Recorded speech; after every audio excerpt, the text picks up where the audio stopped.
तर बघा, आज व्यवहारी अपूर्णांकाचा गुणाकार पर्यंत आपण आलो होतो. ठीक आहे, समोरचं बघू.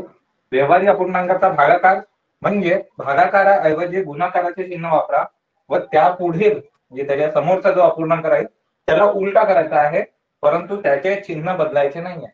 ठीक आहे, त्याचे चिन्ह बदलायचे नाही. तर याचं एक उदाहरण असं घेऊ आपण, 9/17 डिवायडेड बाय. ठीक आहे, तर याच्यामध्ये काय करायचं, जेव्हा असं आलं तर फक्त याला जो भागाकाराचं चिन्ह आहे तो काय करायचा आहे, गुणाकारात पटवायचा. ठीक आहे, म्हणजे 9/17 गुणिला, बघा, व्यवहारी अपूर्णांकाचा भागाकार म्हणजे भागाकाराऐवजी गुणाकाराचे चिन्ह वापरा. म्हणजे भागाकाराऐवजी काय घेतलं, गुणाकाराचे चिन्ह घेतले व त्यापुढील एक अपूर्णांक म्हणजे हा जो अपूर्णांक आहे तो काय करायचा आहे, उलटा करायचा. म्हणजे 51 वर येईल आणि 45 खाली जाईल. आता गुणाकाराचा नियम असा आहे की काटछाट पद्धत आपण करू शकतो, कारण की मधात गुणाकारचं चिन्ह आहे. बरोबर, 9×5 = 45, 17×1 = 17, 17×2 = 34, 17×3 = 51. म्हणजे याचा आन्सर किती, 3/5. ठीक आहे, त्याच्यानंतरचं गणित आहे 5/16 गुणिला 32/7 डिवायडेड बाय 32 डिवायडेड बाय 28. काय भागाकारचं चिन्ह आहे. चला करा, गणित करा, आन्सर सांगा पटपट. त्याच्यानंतरचं गणित सांगून देतो अजून. 9/7 भागिला 11/5 गुणिला 44/25 भागाला 18/21.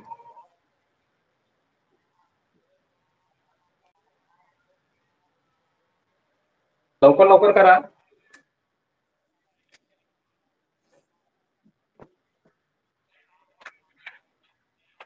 हे बघा, याच्यामध्ये काय करायचं, हा भागाकाराचा गुणाकार करायचा. बरोबर, 5/16 गुणिला 32/7 गुणिला, जसं इथे गुणाकाराचं चिन्ह केलं 28 वर जातो आणि 32 खाली येतो. बरोबर, आता 32 कट होते एका पाड्यात. 7×1 = 7, 7×2 = 14, 7×3 = 21, 7×4 = 28. इथे 4 आले, 4 16च्या पाड्यात येतात, 4×4 = 16. म्हणजे याचा आन्सर किती येईल, 5/4. तसंच इथे काय करायचं बघा, याच्यामध्ये फक्त खाली वर करायचं आहे. बरोबर, तर बघा इथे 9/7 गुणिला, जसा गुणाकार केला 5 वर जातो 11 खाली, फक्त हाच बदलेल, त्याच्या समोरचे नाही बदलतील. ठीक आहे, गुणिला 44 डिवायडेड बाय 25. पुन्हा इथे भागाकारचं चिन्ह आलं, काय केलं, गुणाकार, त्याच्या समोरचं काय केलं, 21 वर पाठवले, 18 खाली आले. तर बघा, 11×4 = 44, 5×5 = 25, 7×3 = 21, 9×2 = 18. ठीक आहे, आता हे तर कट झाले, म्हणजे हे मी मिटवलं तरी चालेल. हे 2 तर स्वतःहून पूर्ण कट झालेले आहे. बरोबर, इथे उरले काय, 4, इथे 5, इथे 3 आणि इथे 2. तर बघा 2च्या पाड्यात 4 येतात, 2×2 = 4. ठीक आहे, आता बघा 2×3 = 6 आणि खाली किती आले, 5 जसे त्या तसे. समजलं, समोरचा वाढू आपण समोर करू.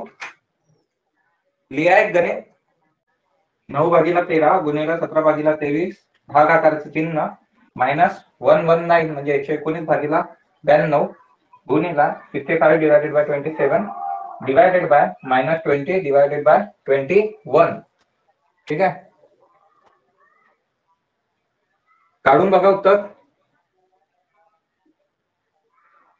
जमते का बघा, पाडे एकामेकाशी कटणार आहे, सगळेचे सगळे एकामेकासोबतच कटणार आहे, नाहीतर दिले नसते तुम्हाला. ठीक आहे,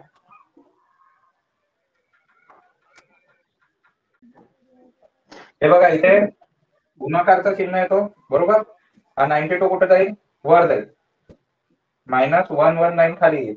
इथे पुन्हा गुणाकाराचे चिन्ह येईल, 21 वर जाईल, 20 खाली येईल. हा मायनसचे चिन्ह वर खाली होते तर मायनसचे चिन्ह इथे तेच सांगितलेलं आहे. त्या पुढील एक अपूर्णांक उलट करताना त्याचे चिन्ह बदलू नये, त्याचे चिन्ह बदलू नये. फक्त काय करायचं आहे, खाली वर करायचं आहे. तर बघा, अगर सुरुवात इथून करत असेल तर बघा, 13×1 = 13, 13×2 = 24, 13×3 = 59, 13×4 = 52, 13×5 = 65. बरोबर, ठीक आहे, 5×4 = 20 म्हणजे इथे -4 झाले. ठीक आहे, त्याच्यानंतर 23 आणि 92चं काही कनेक्शन आहे का बघून घ्या. की 27 आणि 92चं आहे ते बघा. 17 आहे का 17? 17 साती 119 बरोबर. 7 आणि 7 त्रिक 21 बघा, इथे -1 इथे 3 बरोबर. त्याच्यानंतर 23 आणि 92चं कनेक्शन आहे का? काही दिसते बघा, इथे 2 आहे. ठीक आहे, इथे किती आहे? 2. तर बघा, जर 4 ने अगर भाग देऊन पाहिला, 4 त्रिक 12 होतात तर 2 येतात इथे बरोबर. येतात का? 4 त्रिक 12चे 2 हातचा 1, 4 दुने 8 आणि 1 9, म्हणजे 23 ने 4दा कटतात. इथे आले 4. ठीक आहे, हा 4 आणि हा 4 कटून गेला, इथे -1 उरला पुन्हा. आता कोण उरलाय? 9 27 उरलेले आहे. 9 1 9, 9 दुने 18, 9 त्रिक 27. आता हा 3 आहे बरोबर आहे. 3 आहे, 3 1 3, 3 1 3. इथे वर सगळ्यांचा जर विचार केला सगळे कटकूट झालेले आहे. इथे आलेला आहे 1 आणि खाली काय उरला आहे? -1 गुणिला -1 म्हणजे किती? मायनस मायनस प्लस, म्हणजेच 1 आला बरोबर. +1 आहे आणि याचा आन्सर किती आहे? 1/1 म्हणजेच काय? 1. कोणत्याही संख्येच्या खाली 1 राहिला तर ती संख्या राहू शकते. ठीक आहे, म्हणजे 1000/1 राहिला तरी त्याला हजारच म्हणतात. जर 2 व्यवहारिक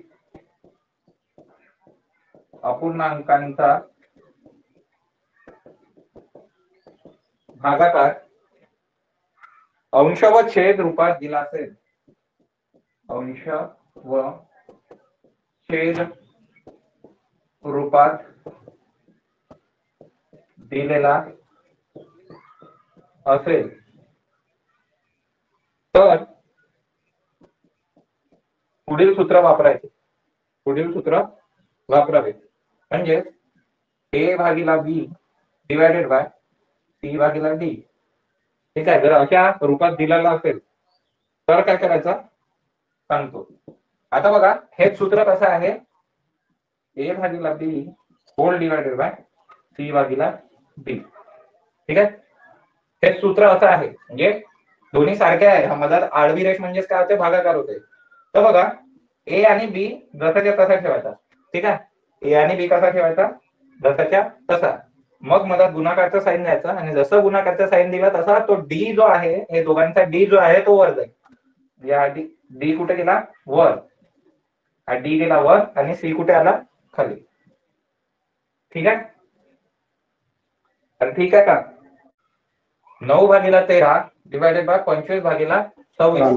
आता बघा, 9/13 असा लिहिला, 26 कुठे येईल? वर येईल आणि 25 कुठे येईल?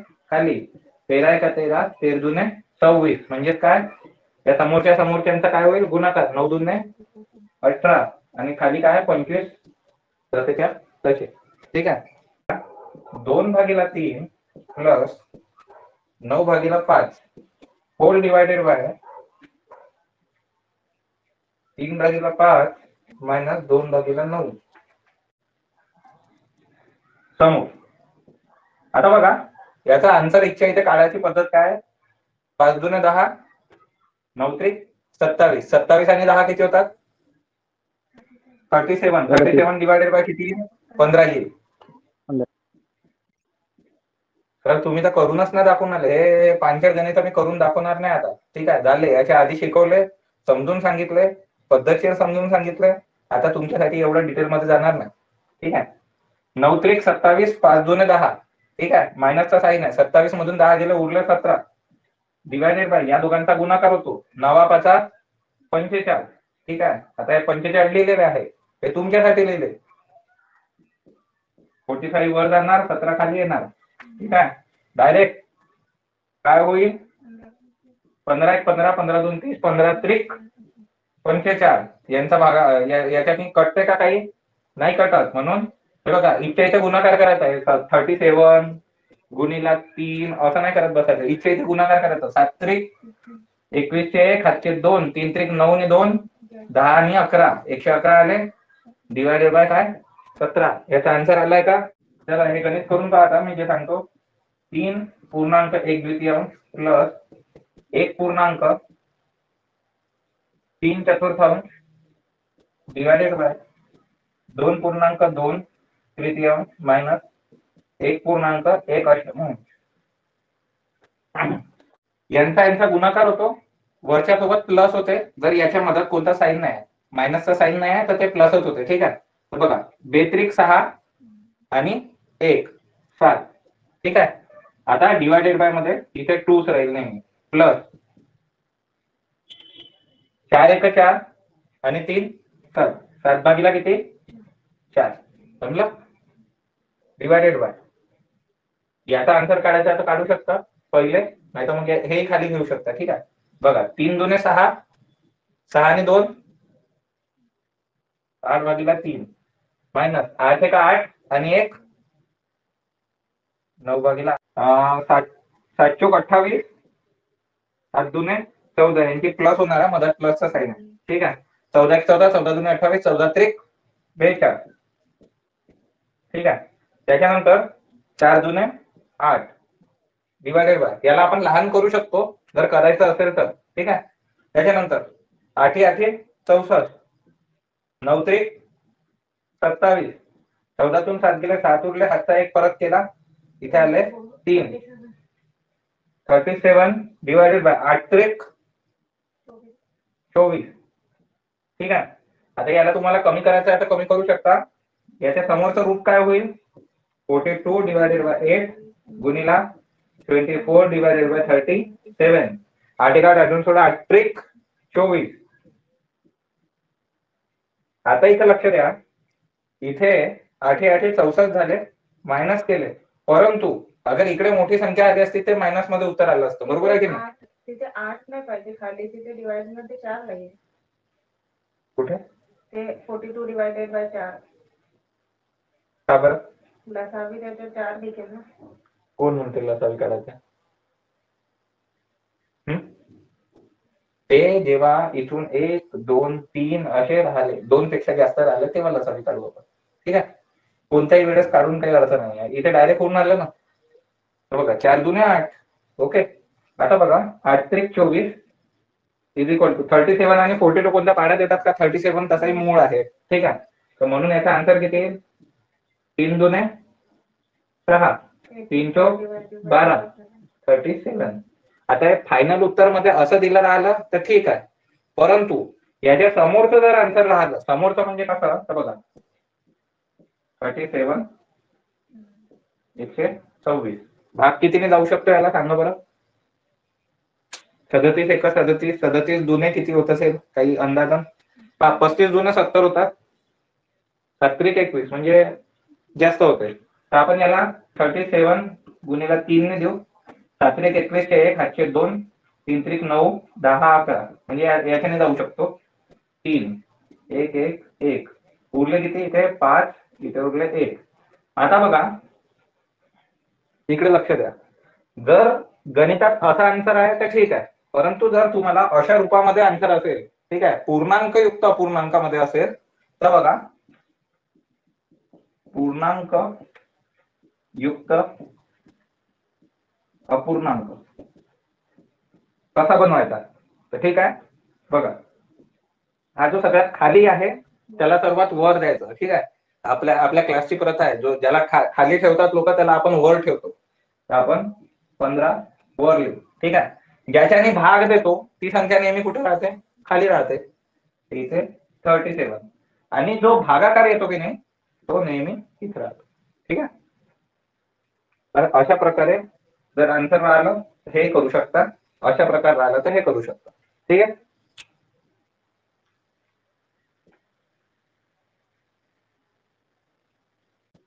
अनेक अपूर्णांकातील लहान व मोठा अपूर्णांक ओळखणे.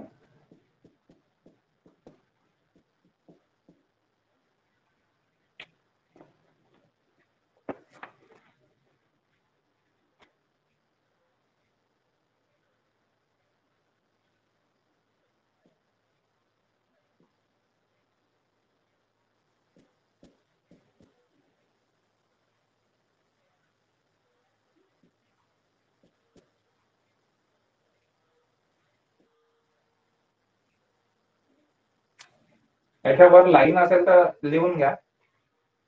छेद समान असेल तर छेद समान असेल तर ठीक आहे. त्याच्यानंतर लिहा अंश समान असेल तर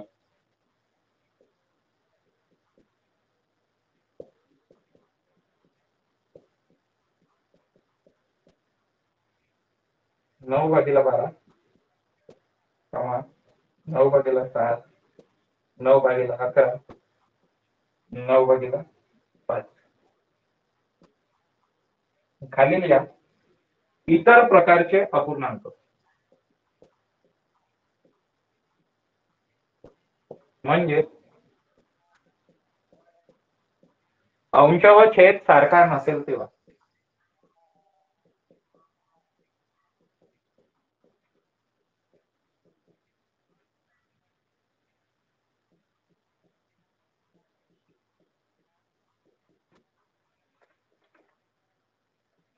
उदाहरण लिहा 4 भागीला 5 11 भागीला 15 9 भागीला 5 5 भागीला 11.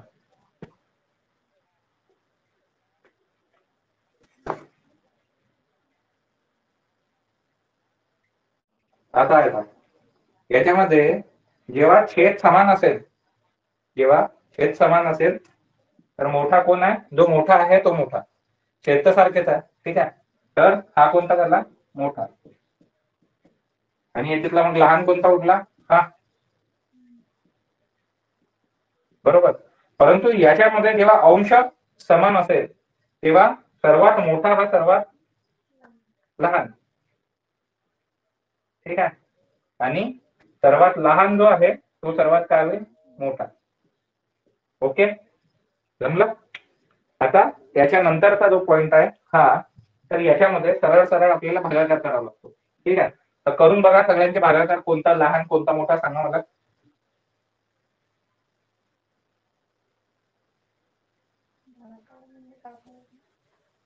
डिवायडेशन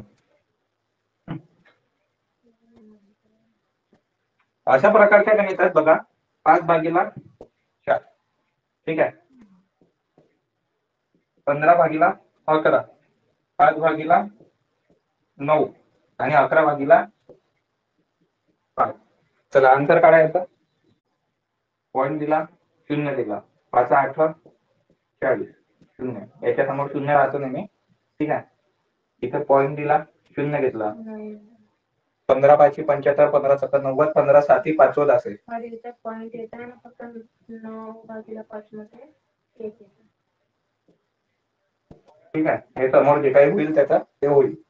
त्याच्यानंतर 5 1 5 7 8 40 इथे 40 मी करून नाही दाखवत ठीक आहे. इथे पॉइंट 1 0 घेऊ 11 चौक 44 बरोबर. आता बघा इथे मोठा कोण तर दिसून आलेला आहे 1.8 हा काय येईल मोठा. लहान कोणता येईल?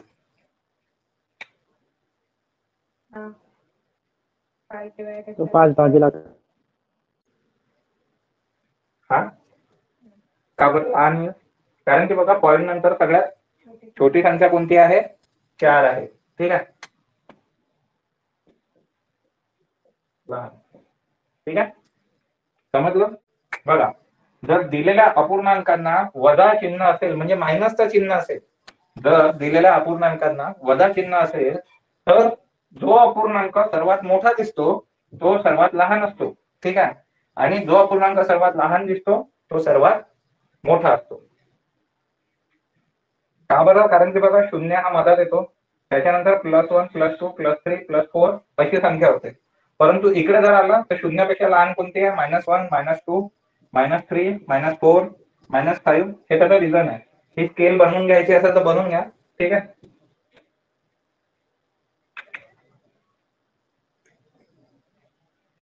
दोन अपूर्णांका दरम्यानचा अपूर्णांक शोधणे. दोन अपूर्णांका दरम्यानचा अपूर्णांक शोधणे. याच्यामध्ये एक छोटस टिल्लू पंप वालं सूत्र आहे. अंशांची बेरीज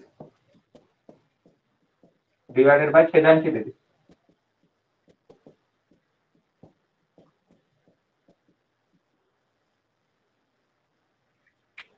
अंशाची बेरीज डिवायडेड बाय छेदांची म्हणजे वरच्या वरच्यांची बेरीज आणि खालच्या खालच्यांची बेरीज.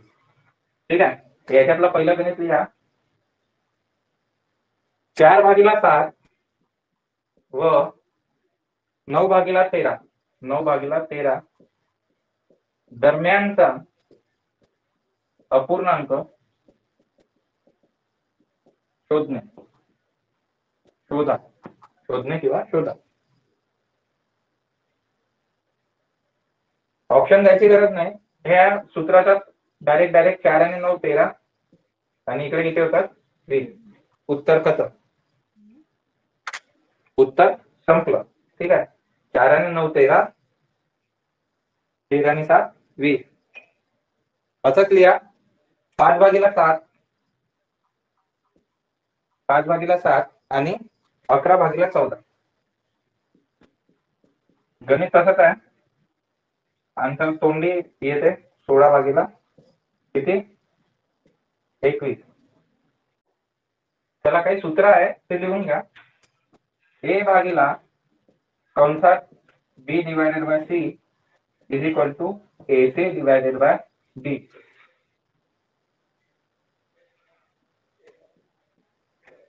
A भागिला B कंसात divided by C is equal to A divided by BC. आणि हे सूत्र तर तुम्ही पाहिलंच असेल. A divided by B C divided by D is equal to AB किंवा असं न लिहिता AD आणि BC. ठीक आहे. हे सूत्र मगाशीच झालं. हे दोन नवीन होते. आता त्याच्यात संख्या टाकून देऊ. 4 डिवायडेड बाय 5/7. ठीक आहे. करून बघा. डायरेक्ट आन्सर तुम्हाला माहितच होईल. 2/3 होल डिवायडेड बाय 5. ठीक आहे. आणि याचा तर तुम्हाला येईल 3/4 होल डिवायडेड बाय 5/7. तर बघा A भागिला होल डिवायडेड बाय BC याचा काय होईल AC डिवायडेड बाय B. तर याचा काय होईल सांगा. 4 4 किंवा 7 48/5 होईल का? होईल. अरे होईल ना. होतं म्हणा. हो. A भागिला B इथे काय होईल A जसाच्या तसा वर आणि BC होईल. म्हणजे 3/15 2/15 आणि याचा अंतर काय होईल हे बघा. AD म्हणजे काय A आणि खालची वरची आणि खालची 7 21 आणि 4 20. जर हे फॉर्म्युला थोडेसे पाठ ठेवले आपण अपूर्णांकाचे तर आपण काय करू शकतो थोडा लवकरात लवकर आन्सर करू शकतो. ठीक आहे. ठीक आहे. तर त्या 2 पार्टचे म्हणजे पार्ट 1 आणि पार्ट 2 चे जे काही तुम्ही कराल त्याच्यामधूनच पार्ट 3 चे उत्तर निघू शकतात. म्हणजे लवकर काढण्याचा प्रयत्न करायचा. ठीक आहे. तर तेव्हापर्यंत आता अभ्यास करा. ठीक आहे. तर भेटू आपण समोरच्या क्लासमध्ये.